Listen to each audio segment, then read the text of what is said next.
২৪০ বছরের পুরনো নদী তিস্তা। দেশের উত্তরবঙ্গের ২৫টি নদী প্রবাহ জড়িত তিস্তার সঙ্গে।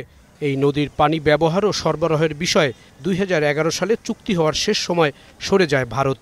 স্বাধীনতার অর্ধশত বছরেও তিস্তার পানি বণ্টন নিয়ে ভারতের সঙ্গে নানান কারণে একটি সিদ্ধান্তে আসতে পারেনি বাংলাদেশ। এসব বাস্তবতায় উত্তরবঙ্গের কৃষি ও মানুষের জীবনমানের কথা চিন্তা করে ২০১৬ সালে তিস্তার পানি নিয়ে মহাপরিকল্পনা নেয় সরকার, যার অর্থায়ন করবে চীন। এই প্রকল্প এগিয়ে নিচ্ছেও সরকার। প্রতিবেশী দেশ হিসাবে প্রকল্প বাস্তবায়নের ভারতের সহযোগিতা চায় বাংলাদেশ। এর ধারাবাহিকতায় বৃহস্পতিবার পররাষ্ট্র মন্ত্রণালয় ঢাকা সফররত ভারতের পররাষ্ট্র সচিব বিনয় মোহন কোয়ার্তার সঙ্গে বৈঠক করেন পররাষ্ট্রমন্ত্রী হাসান মাহমুদ। প্রায় ১ ঘণ্টা বৈঠক শেষে পররাষ্ট্রমন্ত্রী জানান, তিস্তা প্রকল্পে ভারতের সহযোগিতার আশ্বাস পাওয়া গেছে।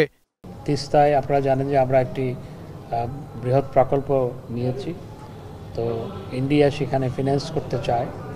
তা আমি যেটা বলেছি সেটি হচ্ছে এই তিস্তা যে প্রকল্পটি বাস্তবায়ন করা হবে সেটি আমাদের নিড অনুযায়ী হতে হবে, আমাদের নিড যাতে ফুলফিল হয় সেভাবে হতে হবে। ভারত যে আমাদেরকে এই ক্ষেত্রে সহায়তা করতে যাচ্ছে সেই বিষয় নিয়ে আজকে আলোচনা হয়েছে। ২০২২ সালের সেপ্টেম্বরে ভারত সফরকালে প্রধানমন্ত্রী শেখ হাসিনা নেপাল ভুটানে বাণিজ্যিক সম্পর্ক সহজতর করতে ভারতের স্থল, সমুদ্র, বিমানবন্দর ব্যবহারের সুযোগ চান বিনা পয়সায়। এই ট্রানজিট সুবিধা পেলে ভুটান, নেপাল ও ভারতের সঙ্গে পণ্য রপ্তানি, আমদানি সহ বাণিজ্যিক সম্পর্কে এক যুগান্তকারী পথ উন্মুক্ত হবে। একই সঙ্গে ভারতের মাটি ব্যবহার করে নেপাল থেকে বিদ্যুৎ আনার প্রক্রিয়া চূড়ান্ত হয়েছে বলেও জানান পররাষ্ট্রমন্ত্রী।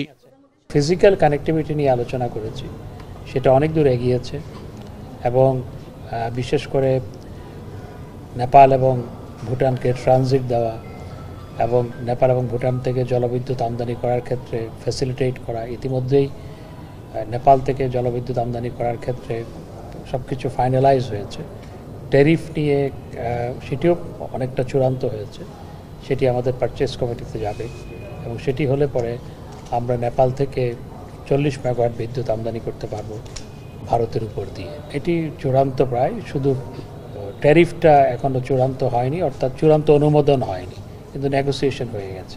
পররাষ্ট্র পর্যায়ের বৈঠকে ভারতের সঙ্গে ভিসা পেতে দীর্ঘসূত্রিতার জটিলতা নিয়ে আলোচনা হয়। এছাড়া ভারতের নির্বাচন শেষ হলে প্রধানমন্ত্রী শেখ হাসিনার সফরের দিনক্ষণ ঠিক করার বিষয়টিও আলোচনায় প্রাধান্য পেয়েছে। জাহিদ হাসান, এখন, ঢাকা।